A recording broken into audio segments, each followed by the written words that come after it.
Okay, you can. All right, thank you. All right, so hi everyone.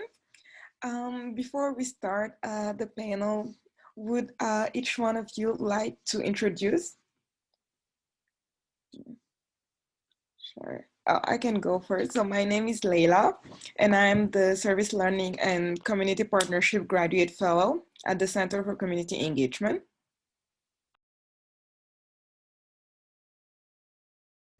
I'll go next. I'm Danny Weber. I use they, he pronouns. I'm the Vice President of Queer Student Union. Hi y'all, I'm Sabi or Sabrina. I use she, they pronouns. I'm the President of the Queer Student Union.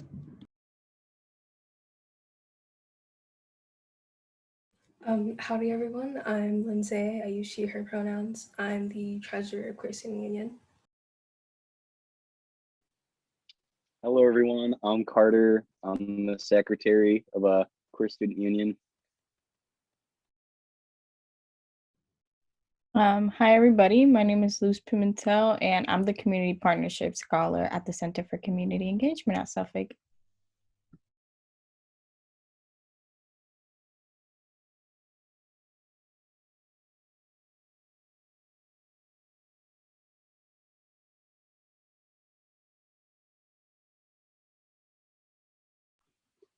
All right, so thank you all for introducing. So the Trans Awareness Month is a moment that the Center for Community Engagement is dedicated to introduce and give information to people.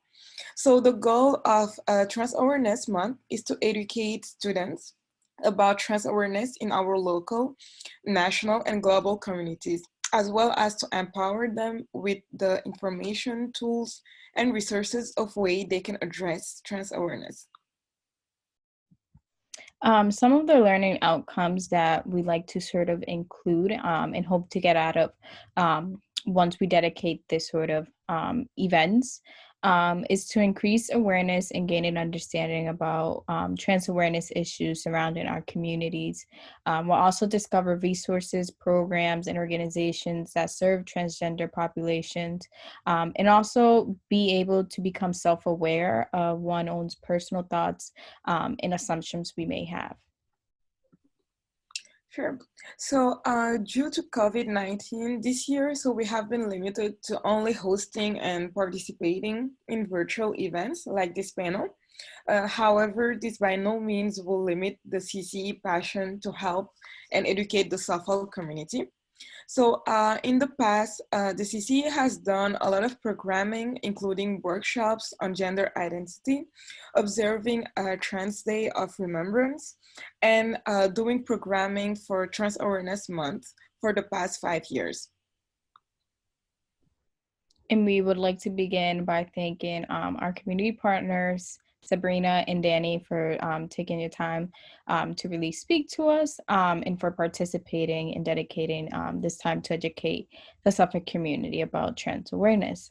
Before we start, not sure if anybody has some questions. If you do, feel free to ask or throw them in the chat. We also are going to have a couple of minutes once the panel ends for any questions as well. But yeah, if you guys would like to start sort of explaining a little bit about the organization and sort of your role, and we can get started on questions if that's okay with y'all. Yeah, sure. I can give a little background about what QSU is. So the QSU is the Queer Student Union here at Suffolk. Really, our mission is to create an environment where the LGBTQ community feels safe within Suffolk and within the local Boston area.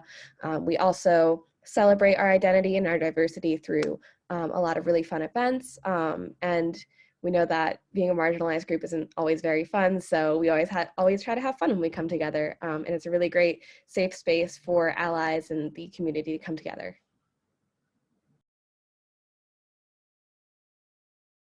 Yeah, it's basically what Sabrina said. I really think that this particular club really takes the time to create a nice safe space for everyone a part of the LGBT community, especially those trans folks as well. It's not just like I know some people don't fall under the queer identity. However, we're very inclusive. If you would like to come, we're always Mondays at 5:30, which will also be in the fall in the CSDI office. Sure, thank you. So I guess I'll start with the first question, which is how did the environment of your organization change since the pandemic? What specific struggles trans people and other queer people are facing during this pandemic? So I can definitely speak to the first half of that question. Danny, if you want to tackle the second half.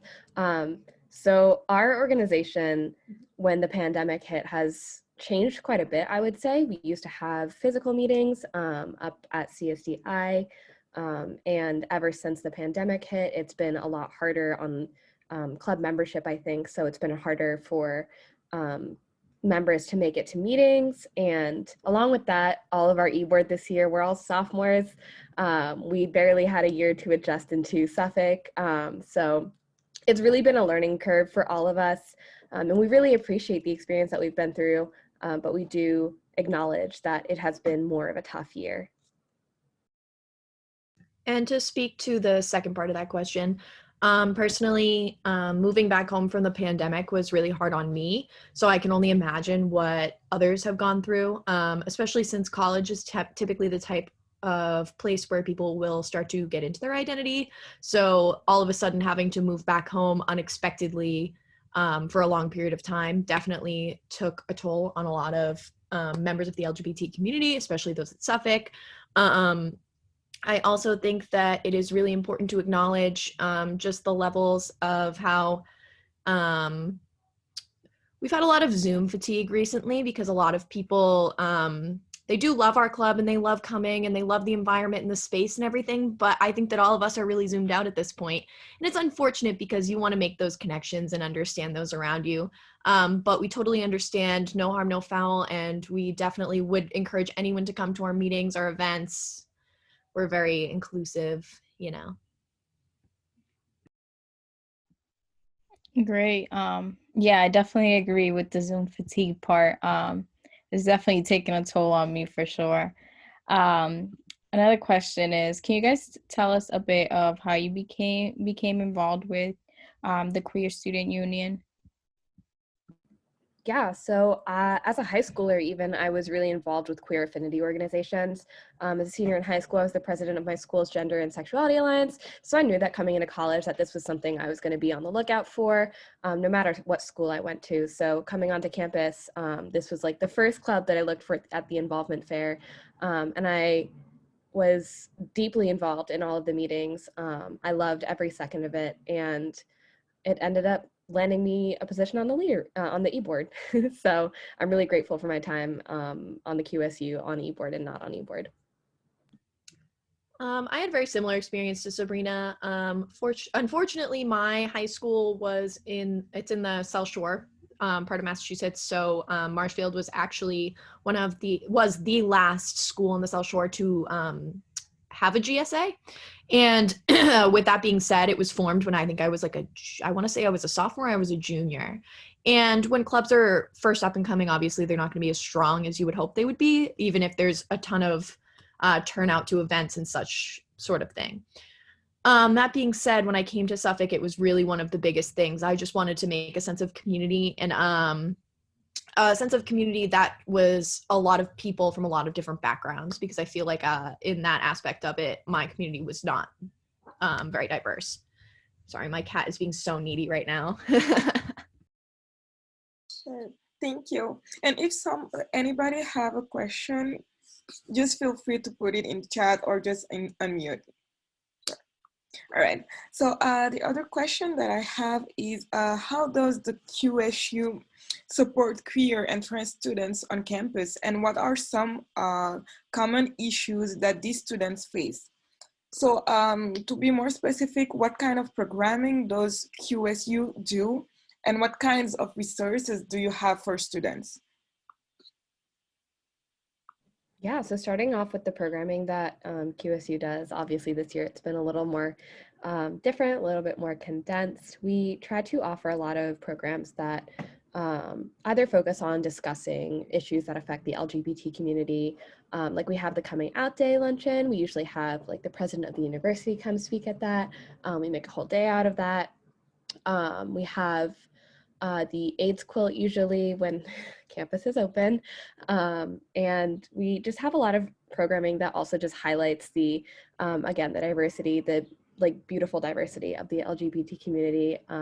Like we have the drag performance usually. We're having drag bingo with program counseling coming up soon at the end of this month, which is going to be super exciting. A lot of fun prizes, and the winner of RuPaul's Drag Race is going to be there, so that's going to be really exciting. So yeah, I would say that our programming is centered around a lot of, you know, like celebrating the LGBT community, but also like discussing what happens with us.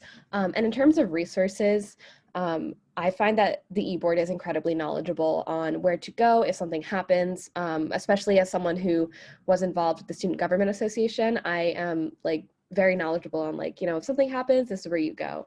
And we try and broadcast those resources on our social media so that all of our members and people that aren't even in the organization can find them and that they're accessible to them as well. With our programming as well, we do, there was gender inclusive bathrooms put across campus because of Queer Student Union, as well as just creating a space where students can come forward, and if they see an issue, they can just voice what they are seeing. And I know that I've had like a couple of little in and outs with professors just about pronouns, things like that. And I think it's really nice to just be in a room or in a Zoom with bunch of people that have similar experiences and can talk about it and bring it forward. And even if not everyone necessarily agrees or disagrees, or if it's something like an issue that was just like blown out of proportion or something, we can all talk about it and find a solution that helps everyone rather than just tearing everyone down. Yeah, and you reminded me, but as someone who is involved with SGA this year, along with being the president of the Queer Student Union, I was able to pass a resolution that passed unanimously and now allows for a gender X option in the like Suffolk databases. So I know that that wasn't something that you could do before, and they're also putting forth like changing your name so you can have your preferred name on all of the student databases. Great. These are some great changes, and I've definitely seen them throughout Suffolk. Sort of building off to that question, what are some of the Queer Student Union's top priorities for sort of next year, sort of when we are on campus? I think a big thing for next year is kind of just recuperating what we kind of lost this year. I think one of the biggest things is going to be raising awareness of the Queer Student Union, saying loud and proud that we're still here, we're still serving students, and that we're not to be forgotten, not to be swept under the rug, and to come back full force with programming and come back better than ever, especially after a year as hard as this one, because we know that queer and trans folks are stuck at home, and sometimes that's just not the greatest environment for us. So just making sure that we're coming in with 100% enthusiasm, coming in at 100% with all of the programming, and just making sure that we're seen on campus and that we're heard. Yeah, and to build off of that, I think we're also trying to build a really big community. Especially where things have been down recently. It will be really nice to come back full swing with a large community behind us, large turnout at events when they are in person, and also just helping those transition back into real life, because I don't know about anyone else, but I'm like really nervous about that. And I think that having a space where you can just talk openly, like sort of thing where there's no reason to be like nervous or anxious about it is super comforting. Especially just like after a whole year of being at home on Zoom, you know, like the person-to-person contact will be really nice. Sure, thank you. And I think those are great goals. And just as you, I'm also nervous about this transition. And one other question that we have is, have you ever interacted with students that face discrimination inside Suffolk?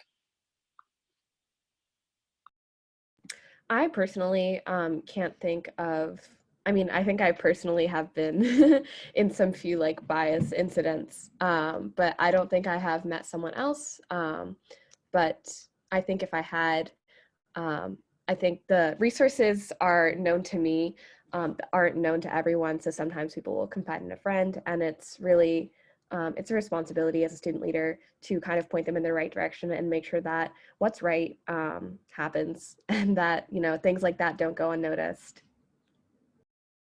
Yeah, similarly to Sabrina, I have had my tiffs with certain certain issues. You know, I think there are definitely students on campus as well that have felt similarly. Um, Fortunately, with that being said, I think that in the Suffolk community, everyone is really focused on education, informing those. So if they do make, if it's intentional, unintentional, like just educating somebody so that they can be better and they can be a part of the community and be supportive. So yeah, that's kind of where we're at. All right. And what are some of the organizations from Suffolk or outside of Suffolk that you guys are currently involved with or sort of partner with when you have your event? And also, what sort of organizations do you want to partner with in the future? So currently we're working with a lot of on-campus Suffolk organizations. One of the biggest partners we have is Center for Student Diversity and Inclusion, for obvious reasons. They're a great office. They love to reach out to us whenever they have an event going on. We love to co-sponsor with them. Additionally, we also do a lot with the cultural affinity organizations here, like the Asian American Association, the Black Student Union, Caribbean Student Network. We're kind of just like this family, and whenever one of us has something and we need a little extra advertising or a little extra money, we like to just reach out to each other and just collaborate on things, so that especially now we can get more membership at our events. And for the foreseeable future, we hope to partner with surrounding like queer student union like clubs like the Boston University's Queer Activist PAC. We are planning to do something with them and the Northeastern Queer Student Union. I don't know what it's called, but it's their queer student union-ish club. And yeah, we just hope to partner with as many people as we can, just to get as many people as involved as possible. We've also been giving out gift cards to small queer businesses, especially in the Boston area. So even though we don't directly work with them, we are trying to support small queer business in the area, especially with the recent pandemic, but just in general. Sure, those are great. Thank you. And what is something that you believe Suffolk needs to do more to increase transgender awareness?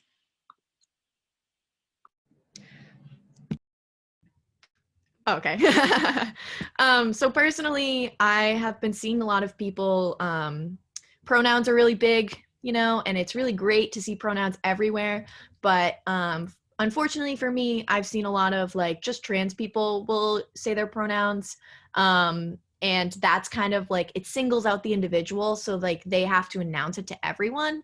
I remember last year I was supposed to go on a trip with the university, and we were all in our room. We were meeting everyone we were going on the trip with, and everyone went around, said their names, and then I was the only one that said my pronouns. So I felt like I was immediately almost an outsider at that point, for no particular reason other than I just wanted them to call me the correct, like when they were referencing me correctly.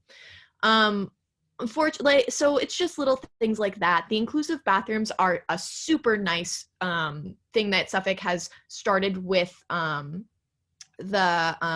least with the academic buildings. Unfortunately, I know that there's an issue with Res Life getting the gender neutral bathrooms just because of Massachusetts law, which is something that could definitely be worked upon, but it's kind of at the same time out of our hands. But really, one of my biggest points with this is just introduce yourself and be like, hi. I would say, hi, my name's Danny and I use they, them pronouns. I use they, he pronouns. I use whatever pronouns you want to use.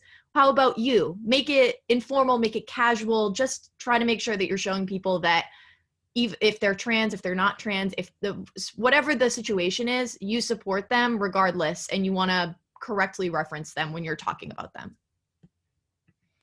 Yeah, kind of just bouncing off what Danny said. It is really important to have those environments where it's almost an expectation that you introduce yourself with your pronouns, and that can only happen when our faculty and our administration are aware of things like this. We need to have mandatory trainings for our faculty and administration, and they need to be transparent. They need to tell students what is in these trainings so that we can hold our professors accountable, because if they do something, if there's a bias incident, we can know what they should know and what they should have done.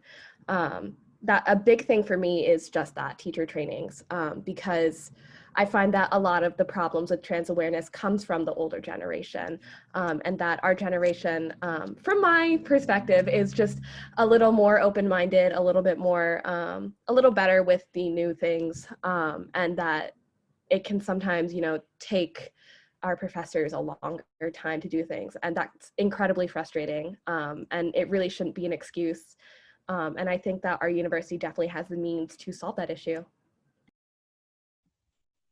Building off sort of to Leila's question, what are some of the challenges in educating students about trans awareness issues at Suffolk, and even going beyond Suffolk in general? If you may have it like an experience you want to share, what do you think are some of the challenges in doing so? Very broadly speaking, I think one of the biggest challenges to trans issues is you're preaching to the choir. Because people who listen are people who are already know a little bit or already know all of it. And it's really hard to get through to people who just don't want to hear any of it and are not willing to become educated. And I think that's the most frustrating part of it, because when you talk talk about this topic, it's people who are already open to listening about the topic, and it's people who aren't gonna fight back. And sometimes you wish you could just have those conversations that are just a little bit harder, and it doesn't happen because those people don't come to sit at the table. Yeah, definitely bouncing off of everything that Sabrina said.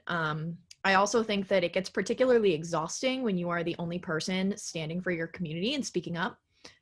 Especially I'll be in class, there'll be I remember I watched this film in one of my freshman year classes, and it was about this transgender boy, but it was a French film, and I felt as though I had to choose that film and present on that film, because otherwise I didn't think that it would have been correctly discussed, if that makes sense. I wanted to head the discussion so that it didn't go into that range of uncertainty or just people saying things that shouldn't be said sort of idea. And also just it's really just looking for other people to speak up as well, but also letting trans voices rise up and be the overall arching voices that speak for their own issues. Sure. Thank you. And so what types of events do you often host at the QSU organization? I'm gonna sneeze. Danny, you go. Okay, so this semester we've done a lot more discussion and game-based things. So we did, I'm trying to think. I have a list. We've been doing bingo, we've played Jackbox, we've played a bunch of things. We have also worked with other organizations to co-sponsor their panels. A lot of talks on what do you think about what's going on in the news with this queer person sort of thing. Current events that are upcoming tend to get a good discussion. We've also held an open mic night, which was pretty cool. It was just anyone that wanted to could come and perform and talk and just kind of hang out with us. And we're also planning the Zoom version of Queer Prom, which is usually in person. It's a nice dance to allow for the queer community to almost redo their prom if it was how they wanted it with their partner. You know what I mean? When you're older. And unfortunately, we are doing it over Zoom this year, but we're still trying to jam pack it with a bunch of fun things for everyone. And we really hope that everyone can make it. Yeah, definitely this year more than others. We're a lot more concerned with kind of just having lighthearted events and having people come and have fun because not a lot of things are fun right now, and especially not on Zoom. So we're just kind of hoping to have this laid back environment where people can feel free to come and go as they please and just have a less structured kind of event throughout the semester. Yeah, I think that's great. Hopefully, um, if we are on campus in the fall, people are just more inclined to be more involved and hopefully come in more eager to like be at everything. So I think that would be great. Um, my next question is, as the president and the vice president, um, what are some of your like day-to-day responsibilities for the organization? Yeah, since since we've kind of gone to the pandemic, there's not a lot of like on-campus programming for me to do. So I do take over a lot of the social media, and I have to coordinate both the like general and e-board meetings. Although the general meeting times are basically set throughout the semester, and I'm kind of like the point person to delegate things in the QSU. And I definitely can't take credit for all of that. My amazing e-board definitely helps me through all of it. But really anything that's, you know, like maybe contacting other people. I don't know anything about the budget. That's all my treasurer. Like credit goes to like her entirely. She's amazing. But yeah, I definitely do a lot of like outreach of trying to do a lot of like events. There was a event that we did last semester that I'm really proud of. It was called Rainbow Representation, and we had newly elected LGBT officials come, and they were so amazing, and I'm so proud of that event. And yeah, that's kind of my role. I'm kind of like anything goes. That's me. I spend around like anywhere from like 1 to 5 hours a week doing QSU things. Yeah, I'm kind of just Sabrina's right-hand person, if you will. I try my best, as well as everyone else on eBoard. We kind of all just, you know, fluidity, sort of just helping each other out as much we can while still doing our roles at the same time. I think a lot of what I do, especially with other members as well, is just like looking at the meeting schedule. Sabrina also helps with this. It's all of us. Looking at the meeting schedule and being like, what do we want to do this week? What do we need for this? What needs to be ordered? What needs to be said? What needs to be posted? Sort of thing. And just making sure that events are on time, things are on time, and just trying to get our events out to people so that they see them. Sure. Thank you. So we wanted also to know what are the statistics of students that often come to your organization for transgender issues? So like how many students does the QSU work with on a regular basis? So we're actually the only organization on campus that doesn't take attendance. So we're really not sure on any of the demographics or the statistics of the people who come into our organization. We are like very, very like in it's very private. So that information isn't like really accessible for us, but rightfully so. Yeah, just to touch upon that, we tend to try and make the space a safe space. So if you do attend a QSU meeting, it's kind of just understood that you don't discuss who you've seen in QSU because you might not know who's out to who's out to their family, sort of thing, and just making sure that the community is a private, small, safe space so that everyone can share their experiences. I will say that a lot of people that do come to the meetings are invested in LGBTQ rights in general. So there's not really like coming to the meetings for one particular issue. However, most of the participants are very aware of current events going on with the LGBT community, as they should. Like, you know what I mean? As we are trying to make sure that everything is as it should be. For sure. And what do you think are some of the biggest or achievements in general that the organization has accomplished? I think a lot of our accomplishments lie within our programming. I think our programming speaks a lot to how how creative our e-board members are and how much work we invest into this organization, and just how much fun we can really have. And I think a lot of our achievements really, like I said, like lie in that they also lie within the space that we've built for our members, and that we've built for the LGBT community, and that we are that kind of like, you know, if something happens to a queer or trans person on campus, they know that we're there, we're visible. And I think that's definitely one of our crowning achievements. Also, with this e-board specifically, we had to take everything we had done in person and then figure out how to do it virtually. And we had never done anything in person because we were a whole new e-board. So it was just a lot of fun. One of the things that is very, I remember very vividly, was making the buy tie-dye kits in the beginning of the semester, because that is one of our staple events that we do every single year. A lot of people really do love that. It's just a simple like tie-dyeing with friends, with like the colors of the rainbows, like different flags and stuff like that. And just packing it all up and sending it out to people was really nice, because even though we didn't get to do it together necessarily, it still felt like we had that sense of community. Sure. Thank you. And one last question is, what can we do to help your organization or educate people about trans awareness?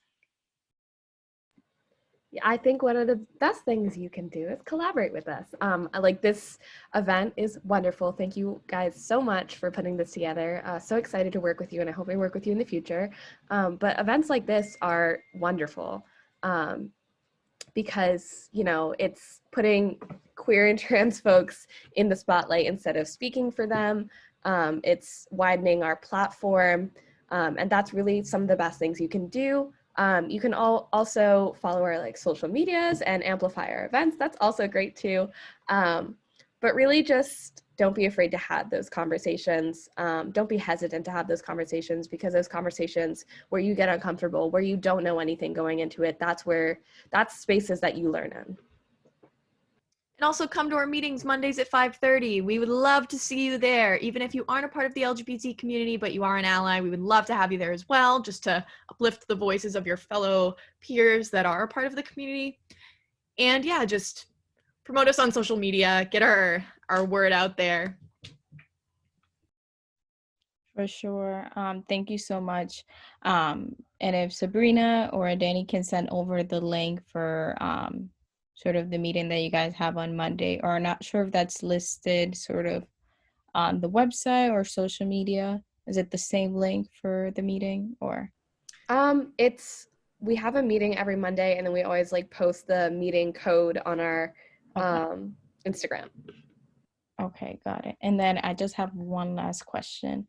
It is, how is the Queer Student Union only targeted for sort of undergraduate students, or graduate students also sort of welcomed? So we mainly are an undergraduate student organization, although I will say that we've had a few graduate students come. Graduate students are definitely welcome too, but we just find that our club meeting times are definitely just fit more into that undergrad student schedule. We find that a lot of grad students can't make our meeting, unfortunately. But they are always more than welcome to join us. Sure. So thank you all for coming. We appreciate your time and attention. And if you have any more questions, please feel free to email us. So our emails will be inputted in the chat. Yeah, thank you so much for taking the time. I know it's pretty late and everybody's probably Zoom fatigued, but we really appreciate that you guys took your time to really just answer our questions and speak to us. So really appreciate it. Thank you all for putting this together. Really appreciate that. And yeah, I really appreciate everyone for coming. Thank you guys so much.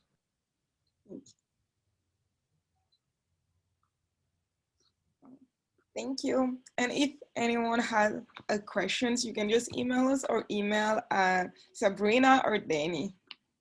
I'll put my email in the chat as well. Thank you.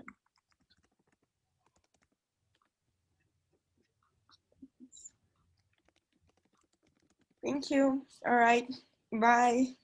Thank you. Bye-bye.